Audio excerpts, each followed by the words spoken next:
Bonjour tout le monde et bienvenue dans la vidéo du mercredi. Aujourd'hui je vais tester une aquarelle premier prix de la marque Crelando. Ça coûte un prix ridicule, 4 € pour toute la boîte. C'est en tout cas le prix que j'ai payé ici en Allemagne. Et je vous ai déjà filmé le test. J'avais pas prévu de vous faire d'intro comme ça à la base quand j'ai filmé hier. Je m'attendais à ce que le test ça soit rigolo en fait. 24 tubes de 18 ml à 4 €, ça paraît complètement fou quoi. Pour moi, ça allait être une vidéo marrante où j'essaye des pigments qui fonctionnent pas du tout et où j'essaie de me battre pour obtenir un résultat un peu satisfaisant, voilà, que ça soit un peu marrant et que ça soit aussi instructif dans le sens où on voit pourquoi c'est important de prendre des pigments de bonne qualité.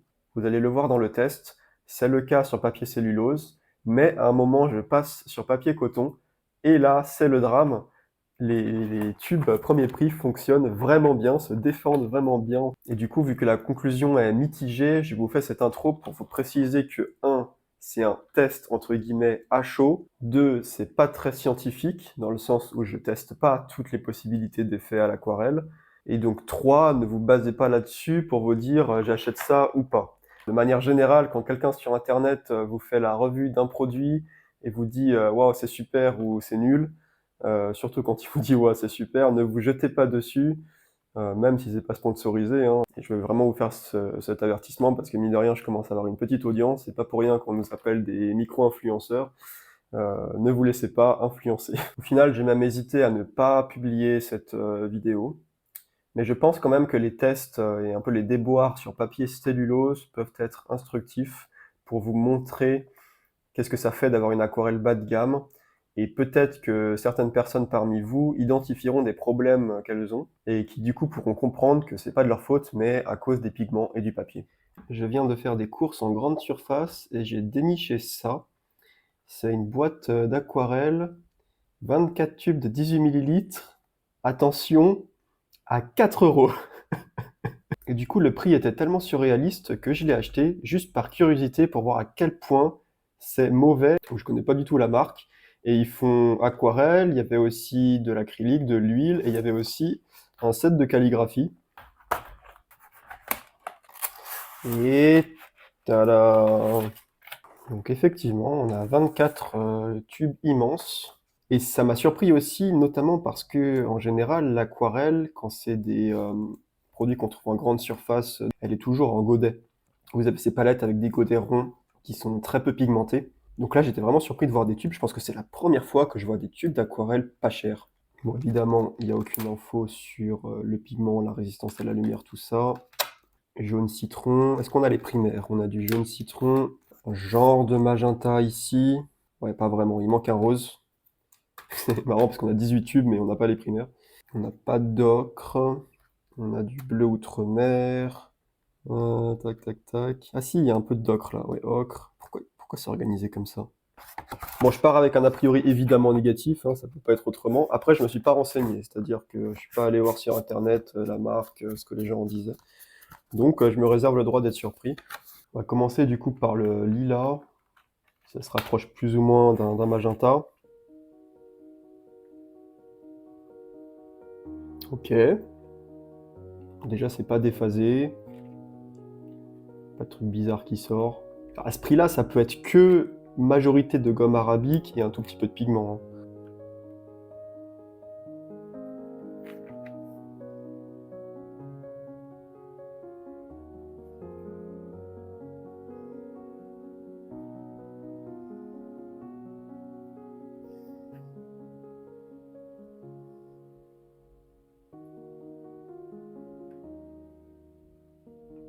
Ouais, c'est pas très pigmenté, hein. Ça se voit. Je vais vous montrer en comparaison avec je sais pas, un rose opéra sonnelier.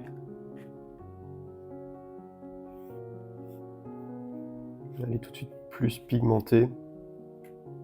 Mais si j'essaie de rajouter des pigments dans le violet, en fait la texture est très bizarre, hein. Elle se tient pas bien. Et les pigments s'étalent moins bien. Vous voyez que le lavis que j'ai fait rapidement avec le rose opéra sera plus homogène, beaucoup plus homogène que le lavis que je fais avec cette peinture-là. Je peux essayer de le refaire en mettant beaucoup de pigments. toute façon, ceux-là, on va pas avoir peur de les gâcher. En fait, la texture est bizarre. On dirait que les pigments sont en suspension dans une espèce de colle. Et je pense que c'est ça. C'est beaucoup de gomme arabique. Du coup, ça réagit pas super bien. Ok. On va essayer de faire des petites diffusions. Ok.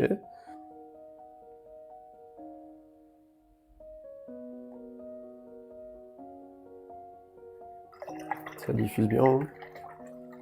Non, pas de manière parfaitement homogène par contre. Qu'est-ce que ça donne avec le rose opéra? Ouais. C'est dur à expliquer. Enfin, c'est évident en fait hein, quand on le fait. Ouais, c'est quand même assez parlant quand on le voit comme ça. Le ressenti est bizarre. Si on va faire un mélange là. Il ressemble à quoi le bleu de phthalo? Ce qu'on peut faire, c'est comparer deux couleurs qui ont le même nom. Donc bleu phthalo sennelier. Hop. Et bleu phthalo crélando. Alors c'est pas un bleu de phthalo ça. Hein. Ce n'est certainement pas un bleu de phthalo.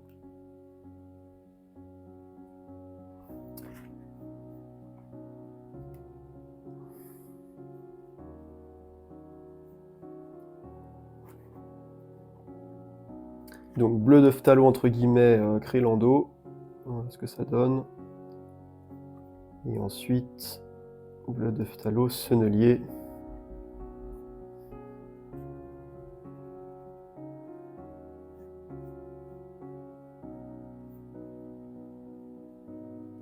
Voilà, bon, pas vraiment photo. Vous voyez bien, une fois que ça a séché, l'avis rose opéra est beaucoup plus lisse, homogène et brillant. C'est assez instructif, je pense, pour vous aussi, pour bien comprendre qu'est-ce qui fait qu'une aquarelle est de bonne qualité ou pas. Je vais essayer de faire un mélange avec de l'outremer et du lilas, parce que ça va faire un violet qui normalement sera assez saturé. Donc on va voir comment la saturation des mélanges et la brillance des couleurs est maintenue.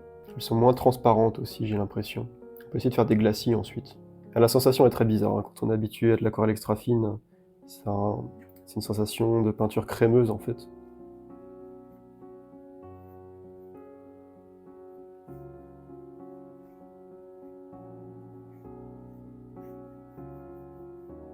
Comment ça se passe si j'essaie de faire un bord perdu?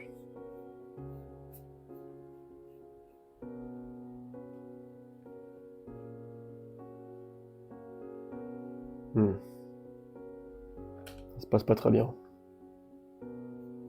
Mince. Non si, ça c'est...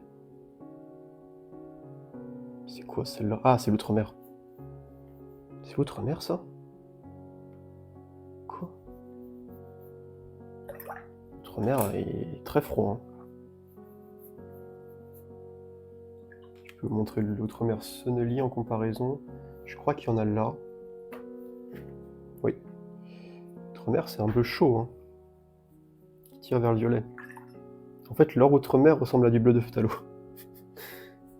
Beaucoup plus proche. Vous voyez la comparaison. Ici, ouais, leur outremer c'est du bleu de phthalo en fait. Et du coup, ça veut dire que si je mélange leur outremer avec du jaune citron, je devrais avoir un vert qui est assez saturé. Yes.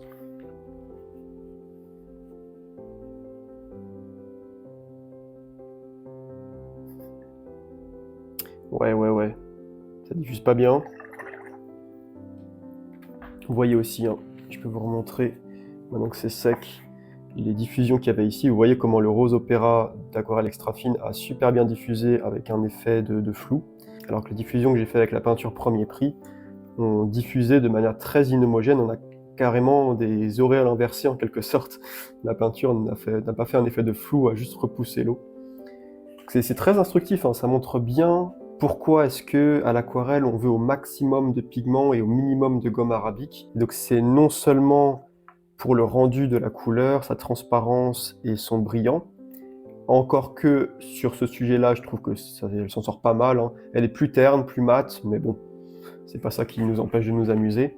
Par contre, ce qui va nous mettre des bâtons dans les roues et nous empêcher de nous amuser et d'exploiter vraiment l'aquarelle dans ce cas-là d'amusant, c'est les diffusions qui se font pas bien, la peinture qui a une texture bizarre, qui est pas assez fluide, etc. Les lavis qui vont être très difficiles à faire, hein. Vous voyez, ça c'est vraiment parlant. Entre un lavis, j'ai fait la même chose, la même technique, le même temps d'exécution. Vous voyez la différence, ça. Si je reviens ici, on peut essayer un glacis. Je vais prendre ce truc-là peut-être. Donc on va y aller avec quelque chose d'assez transparent, c'est trop pigmenté. Bon, il y a aussi le papier qui va jouer là, parce que le papier n'est pas de la bonne qualité non plus. Si je fais un glacis avec de l'extra fine, oula, voilà, ça marche pas du tout non plus en fait. Bon, le papier ne fonctionne pas. Le papier est trop premier prix aussi pour faire des glacis, vous voyez. Ça a complètement gâché la couche du dessous, ce que je viens de faire. Donc c'est bien, ça vous montre aussi pourquoi il faut investir un peu dans du papier. Je ne sais pas si j'ai un bout de arche qui traîne ou un recto que je peux utiliser. Voilà, bon, j'ai trouvé un recto de papier arche.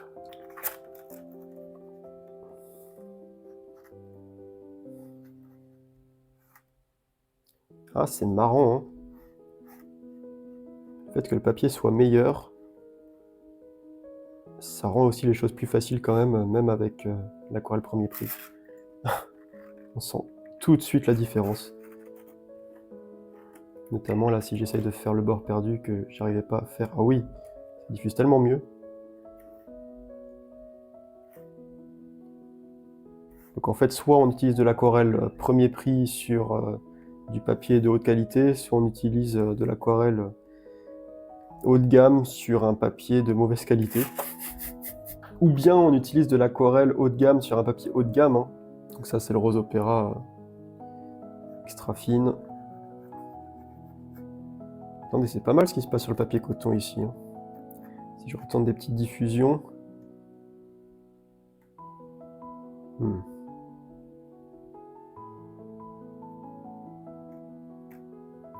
C'est déjà sec là.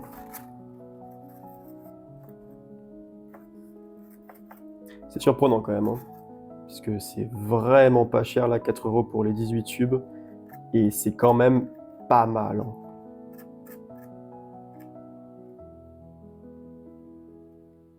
Alors si quand même on a ces diffusions là inhomogènes qui font des espèces d'auréoles pigmentées, ça c'est pas bon. Quoique, hein, si, c'est pas si mal. Hein. Ça dépend aussi à chaque fois des pigments, hein. J'utilise pas les mêmes pigments, et les pigments réagissent pas forcément de la même manière. Hein. Je suis vraiment agréablement surpris par le rendu sur un papier coton. Et l'ocre, ça donne quoi? L'ocre, en général, c'est un bon test parce que c'est une couleur opaque.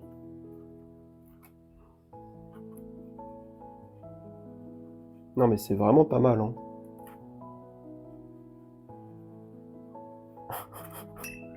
Si je reprends mon cellulose de mauvaise qualité. Ah ouais, c'est fou. Hein. Le papier coton est vraiment... Sur le cellulose mauvaise qualité, là, c'est pas du tout la même sensation. Je vais essayer sur le Montval. Donc le Montval qui est a priori un papier cellulose de bonne qualité. Ah non, c'est pareil. Ok. Même sensation bizarre, même pigment qui diffuse pas bien, pas de manière homogène. Donc finalement, la conclusion de cette vidéo, ça va vraiment être ce que tout le monde vous dit tout le temps en fait. À l'aquarelle, le plus important si vous devez investir, c'est le papier. C'est vrai que je vous dis souvent de faire les entraînements sur papier cellulose pour éviter d'avoir peur de gâcher et être un peu plus libre dans ce qu'on fait. Mais c'est aussi du coup parce que, je me rends compte maintenant, parce que sur papier cellulose, avoir des pigments top qualité, c'est pas tant un problème. Effectivement, si vous avez des peintures aquarelles qui sont pas top et que vous utilisez un papier cellulose, ça risque d'être compliqué. Dites-moi en commentaire si vous avez des expériences différentes avec du matériel pas top qualité. Là, les petites diffusions ont fini de sécher, vous voyez que c'est pas si mal. Hein, ça. Donc ça, c'est l'aquarelle premier prix, ça c'est l'aquarelle Sennelier. On ne peut pas conclure grand-chose, honnêtement. Le fait que ça diffuse plus ici ou ici, ça peut juste être dû au pigment ou au fait que j'ai mis plus d'eau ici. Et c'est pas mal, hein. Vous voyez que le verre est assez transparent. L'ocre est plus opaque, mais ça c'est normal, c'est parce que c'est de l'ocre. Et là, on a eu des beaux effets dans l'humide. C'est vraiment surprenant, très surprenant. Autant sur papier cellulose, on peut rien faire, autant sur papier coton, Bon, et bien vu que c'est pas si mal, je propose que l'on teste toutes les couleurs sur un papier 100% coton. Je vais sacrifier un papier Arches, parce que encore une fois, sur papier cellulose, c'est clair qu'on peut rien faire avec ces pigments-là. Mais sur papier 100% coton, c'était pas mal.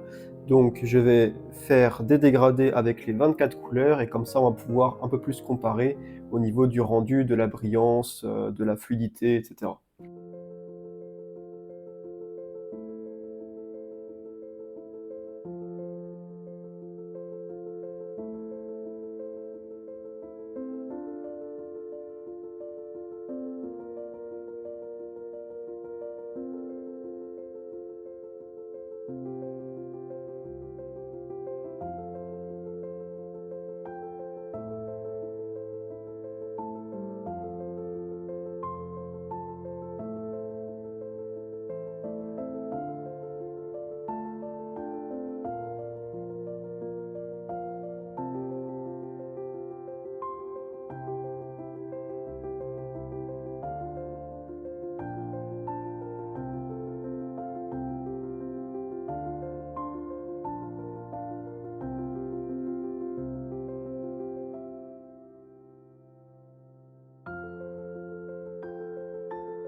Et voilà, j'ai fait les 24. Je ne sais pas quoi vous dire, parce que c'est quand même pas mal du tout, encore une fois sur papier coton. Alors le nom des couleurs est complètement fantaisiste. Par exemple, j'ai découvert que ce qu'ils appellent rouge, c'est en fait le magenta. Ce qu'ils appellent rouge permanent, c'est en fait magenta permanent.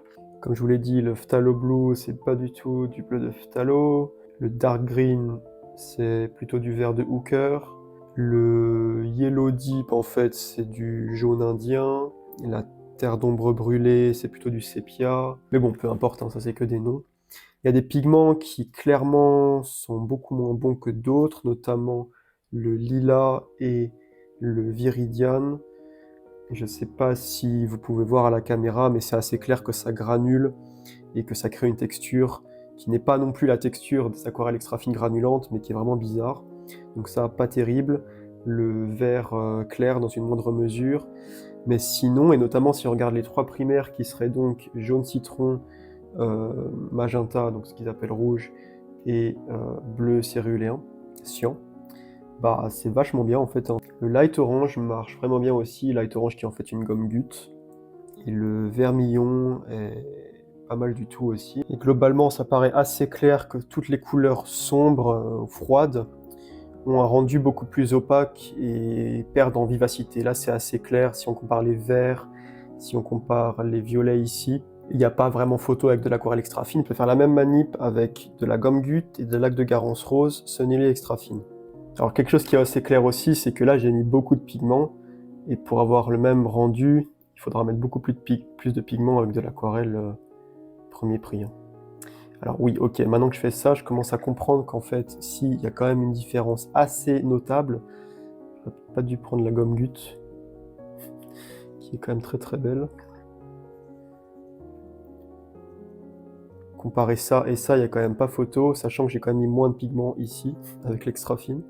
Et si on prend la laque de Garance rose, qui ressemblera à ça, je vais en prendre un petit peu, vraiment beaucoup moins que ce que je prenais pour l'aquarelle premier prix. Ok, bon, il n'y a pas photo, mais en même temps, c'est rassurant quand même. Mais quand même, hein, la premier prix, elle est pas si mal. En tout cas, le rendu n'est pas ni terne, ni trop granuleux, ni texturé ou crayeux. Par contre, une chose quand même à garder en tête, c'est que quand on fait des mélanges, c'est vraiment pas agréable, c'est assez bizarre et euh, la miscibilité de deux couleurs premier prix est assez médiocre. Après oui, en termes de pigmentation, j'ai dû mettre 3 fois moins de pigments sur les dégradés en extra fin. Et vous voyez que, alors bon, clairement le Gum Gut il est beaucoup plus pigmenté, mais même le magenta, qui était déjà assez pigmenté ici, ressort plus et est plus profond. Mais la différence n'est pas si énorme, hein, et je vous laisserai faire votre avis et le mettre en commentaire. Un autre test qu'on peut faire éventuellement, c'est, maintenant que c'est sec, voir si les pigments s'incrustent bien. La réponse est oui. Mais bon, ça c'est plus une propriété du papier que des pigments. Ok, on a un papier coton, donc on peut faire des glacis. Je vous propose qu'on fasse ça, et je vous propose qu'on fasse ça uniquement avec les primaires. Du jaune citron, du magenta, ce qu'ils appellent le rouge, et leur bleu de cérule qui pour le coup est assez proche du bleu de cérule, et le bleu de cérule est en fait assez proche du cyan. Vous voyez que je mets quand même beaucoup de pigments, hein. Et c'est ça l'avantage d'avoir des tubes. On peut mettre beaucoup de pigments assez facilement, on n'est pas obligé d'aller creuser les godets. Honnêtement, c'est pas désagréable à utiliser du tout, hein, sur papier coton, là. Ça glisse bien, ça s'étale bien. Alors, en fait, l'astuce, c'est sur la palette, mélanger. Pour vraiment homogénéiser les pigments et la gomme arabique qui sont un tout petit peu déphasés quand ça sort du tube. Mettre beaucoup de pigments et mélanger sur la palette.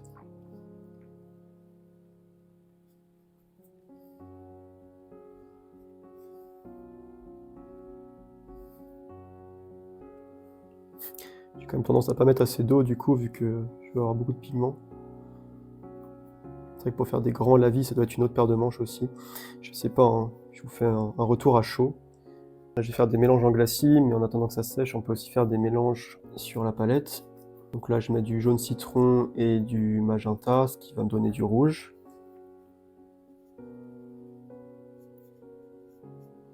Donc un peu de jaune.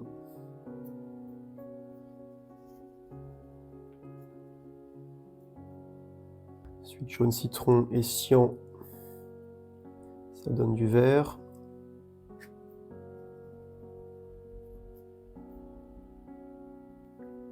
Là, en vert secondaire, comme ça, ni trop chaud ni trop froid. Et cyan et magenta, ça donne du bleu. Un peu trop violet.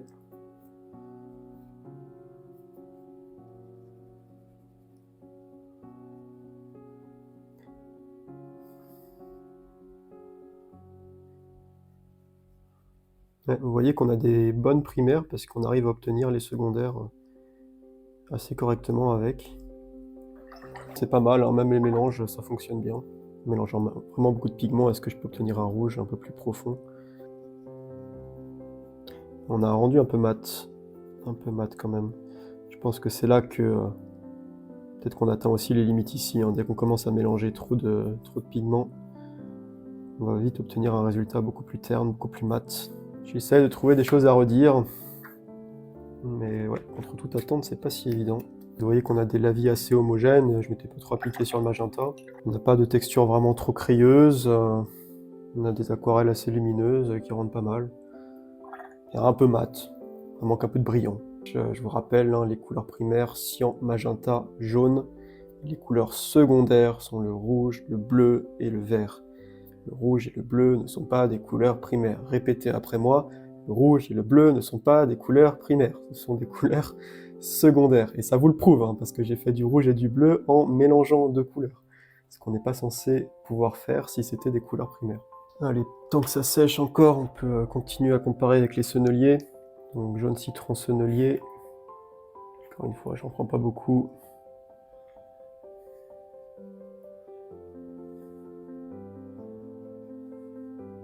Et en n'en prenant pas beaucoup, on a déjà une pigmentation équivalente. Et on n'a pas besoin de réhomogénéiser sur la palette. Lac de Garance rose, qui est mon magenta préféré. En tout cas, chez Sennelier. Hop, j'effleure juste le tube, alors que vous voyez, avant, je mettais vraiment une quantité assez significative.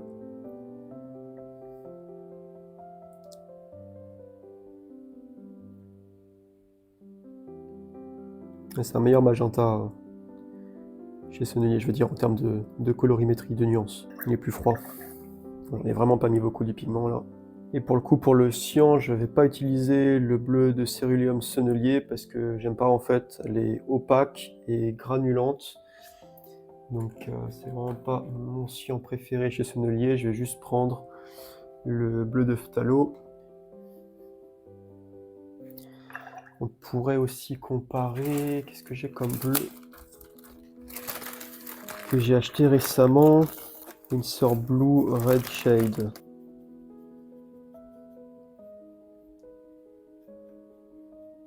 Mais il est vraiment sympa ce bleu Winsor & Newton. Hop là. Bon, je sais pas pourquoi j'ai fait des auréoles. Parce que du coup vous pouvez pas comparer, je vais vous refaire un truc plus propre en dessous. Et je vais essayer le glacis.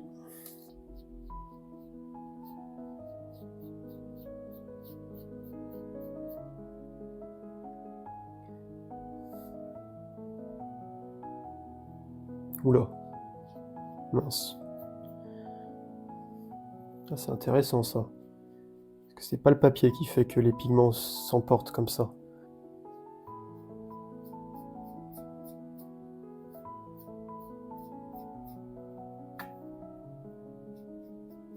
Ok, là ça emporte pas les couleurs cette fois. Si, un petit peu. C'est moins visible parce que le magenta est moins salissant. Ok, donc pas terrible les glacis. Hein. Pas terrible, pas terrible.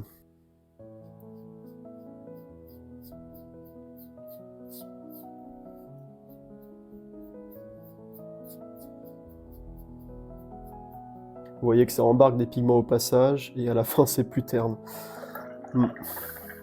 Si je fais un glacis donc avec les senneliers, là si je me trompe pas, j'ai du magenta sennelier.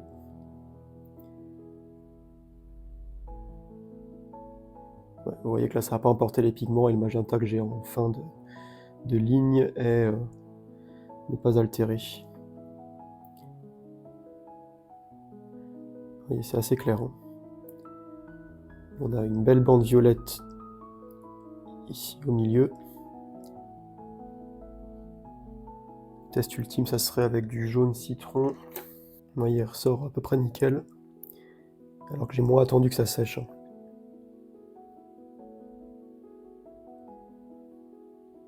Mais voilà, hein, c'est pas si dramatique. Et honnêtement, pour une boîte de 24 tubes à 4 €, je me serais attendu à un résultat vraiment ne rien pouvoir faire en fait. Hein. Voilà, donc ça c'est les tests à chaud que j'ai fait hier. Et ça m'a un peu travaillé ensuite cette histoire.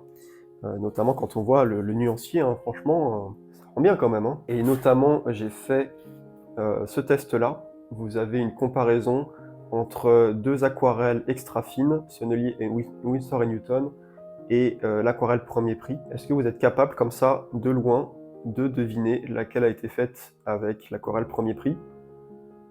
Alors quand j'ai posé la question sur Instagram, les réponses étaient mitigées. Beaucoup ont dit la première, beaucoup ont dit la troisième. La première, c'est vrai que quand on voit la vidéo que j'ai filmée, les pigments ne s'écartent pas de manière très homogène. Bon, ça c'est tout simplement que je me suis un peu foiré. Hein. Il y a quand même des personnes à l'œil perçant qui ont identifié la troisième comme étant celle réalisée avec l'aquarelle premier prix. On peut effectivement le voir parce que le rendu est plus opaque, légèrement plus opaque, et le tout manque un peu de profondeur dans le sens où c'est très plat, un peu mat. Mais bon, la différence est clairement pas frappante. J'en ai refait un autre en m'appliquant plus, voilà. De loin comme ça. J'en ai fait aussi un avec les bleus, donc c'est avec de l'outremer. Alors vous voyez, hein, l'outremer de la boîte premier prix est clairement pas de l'outremer, mais en faisant abstraction de la couleur, bah franchement, ça passe. Hein. On voit un peu plus les coups de pinceau peut-être. Et du coup, bon, ça m'a encore plus travaillé, évidemment. Et assez tard dans la soirée, du coup, j'ai fait des tests de vraies aquarelles, enfin des tout petits formats, hein, comme si je voulais vraiment un résultat final le mieux possible, le mieux que je suis capable de faire.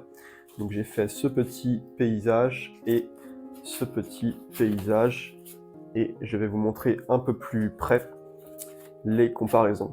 Donc du coup, voici les tests que j'ai réalisés. J'ai essayé vraiment de faire au mieux avec le matériel que je m'étais imposé. Donc on va commencer par celle-là. Ici, donc c'est un paysage avec 3 plans de collines et un ciel nuageux. C'est un bon test parce que d'une part, les plans de collines permettent de tester les dosages de pigments et les lavis à sec. Et le ciel permet évidemment de tester comment ça réagit dans l'humide, hein, c'est peint sur papier humide. Et quelques diffusions aussi quand j'ajoute les ombres des nuages. Donc voilà celle que j'ai faite, j'en ai fait 3. Et je vais vous laisser 5 secondes, vous pouvez mettre sur pause pour essayer de deviner laquelle a été réalisée avec la peinture premier prix. Et la réponse est celle-ci. Alors je pense que certaines personnes auront répondu celle-là parce qu'elle est moins belle en fait. Elle est juste ratée. Ça c'est la première que j'ai faite et elle était vraiment réussie, j'étais surpris. En fait j'ai pas eu trop de difficultés avec la peinture premier prix à faire ça. Ensuite, du coup, j'ai fait la comparaison avec la peinture haut de gamme. Donc, ça a donné celle-là. Et j'ai raté, hein, le ciel est pas terrible. En fait, ces nuages-là sont bien. Il y a juste ce nuage en bas qui est pas terrible. Ça manque un peu de contraste.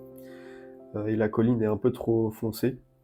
En fait, elle est un poil surtravaillée. Et je pense que le biais qu'il y a ici, c'est que j'étais tellement surpris par à quel point celle-là a été réussie par rapport à mes attentes, qu'en passant sur la peinture haut de gamme, j'avais cette pression de devoir faire au moins aussi bien. Et par contre, du coup, j'en ai refait une troisième du coup avec la peinture haut de gamme qui a donné celle-là, et là, elle est quand même mieux que les deux autres. Donc la peinture premier prix, c'est celle-ci.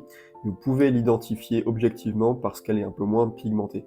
Il y a moins de contraste, ce qui donne un rendu un peu sympa aussi d'ailleurs. Quand vous comparez ces deux-là, j'imagine que c'est assez subjectif et des personnes préféreront la version plus contrastée, plus lumineuse, et des personnes préféreront celle-là. Vous voyez quand même que c'est plus plat. Ça rejoint d'ailleurs la vidéo sur les valeurs de dimanche.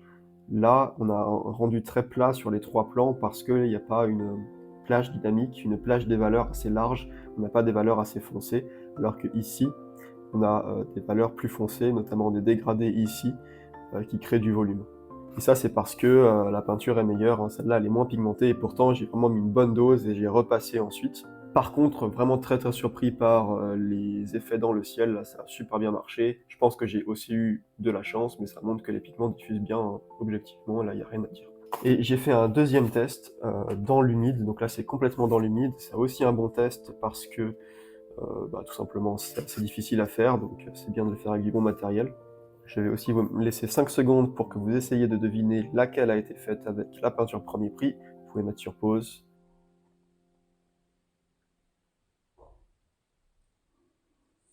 Et normalement, hein, si vous avez écouté l'explication précédente, vous avez identifié celle-ci qui est là encore moins pigmentée, moins contrastée, même si vous voyez encore une fois que les effets dans l'humide, les effets de nuages, fonctionnent bien, hein. Et esthétiquement parlant, donc celle-là, elle est un peu plus ratée. Ces deux-là se valent, j'ai l'impression. Peut-être même que les nuages sont plus réussis sur celle-là en réalité. Je sais pas si je la mets en premier, l'eau est quand même pas assez contrastée à mon goût. Bon, j'ai fait ça assez rapidement hier, assez tard dans, dans la soirée. Mais vous voyez qu'elle se défend vraiment, vraiment pas mal en réalité. Et encore une fois, hein, j'ai pas eu beaucoup plus de mal à peindre celle-là. J'ai pas dû lutter contre la peinture. Et je pensais vraiment en achetant cette boîte que c'est ce qui allait se passer, que j'allais devoir lutter, comme on l'a vu au début sur le papier Monval, mais là sur le papier coton, ça fonctionne étonnamment bien, hein. Voilà donc pour ce test. Encore une fois, à chaud, pas rigoureux, ne vous laissez pas influencer. Je vous conseille quand même pas ces aquarelles premier prix de manière générale, mais force est de constater que c'est vraiment surprenant. Et en conclusion, on peut dire que d'une part, elles sont clairement moins pigmentées. Il faut mettre beaucoup plus de peinture pour obtenir un résultat équivalent à des aquarelles extra fines.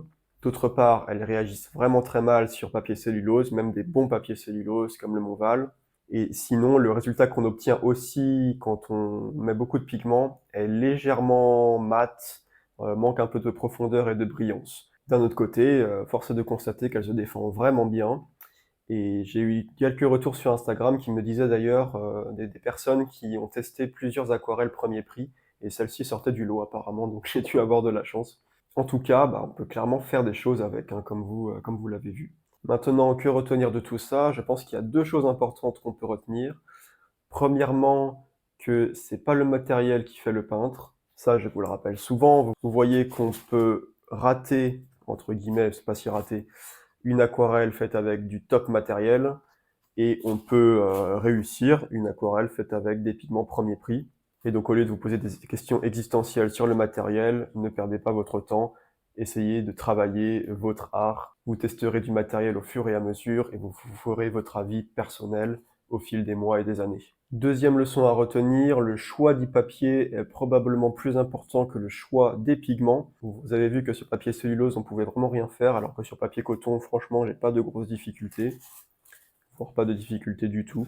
Et je vous dis souvent de faire des essais sur papier cellulose type Monval, parce que bah, c'est moins cher et du coup, on peut faire des essais un peu à répétition sans avoir l'impression de complètement gâcher et de jeter l'argent par les fenêtres.